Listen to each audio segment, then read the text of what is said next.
Bo'yicha Paralimpiya o'yinlarida eng nufuzli sportlardan biri bo'lib, u bilan asosan mushaklar faoliyati sust bo'lgan ijtimoiy himoyaga muhtoj insonlar shug'ullanadi.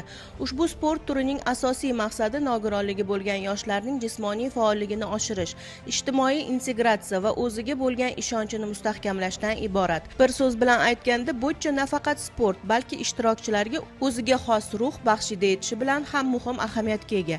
Bugungi kunda mamlakatimizda ushbu sport turi bilan shug'ullanuvchilar soni kun sayin ortib boryapti. Bu galgi O'zbekiston chempionatida Andijon, Farg'ona, Jizzax, Sirdaryo va Toshkent viloyatlari hamda poytaxtimizdan jami 39 nafar sportchi g'oliblik uchun bahs olib borishdi. Shu bilan birga Qoraqalpog'iston Respublikasi va Buxoro viloyatidan murabbiylar o'rganish hamda tajriba almashish maqsadida tashrif buyurishdi.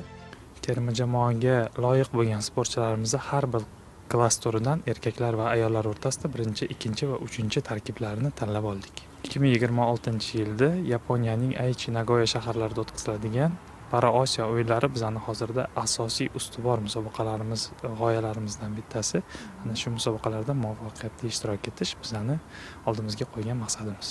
Natijalarga ko'ra erkaklar o'rtasida Husan Rasulov, Javohir Alibekov, Xudoyshukur Yakubov, Qobiljon Botiraliyev, ayollar orasida esa Hayotxon Hafizova, Gulhayo Kimsanova, Dilnura Adixanova hamda Munira Abdullayeva o'z toifalarida shohsupaning eng yuqori pog'onasini band etishdi. Bo'lib o'tgan musobaqada birinchi o'rinni olib, terma jamoaga qo'shilib, kelajakda xalqaro davlatlar o'rtasida birinchi o'rinni olishga harakat qilaman.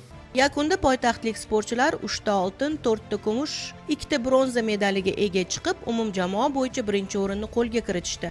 Farg'ona viloyati vakillari esa shohsupaning ikkinchi pog'onasidan joy olishdi. Ular 2 ta oltin, 1 ta kumush va 2 ta bronza medallarini jamg'arishga muvaffaq bo'lishdi. Kuchli uchlikka Andijon viloyati jamoasi yakun yasab berdi. Ularda 2 ta oltin va 1 ta kumush medal bor.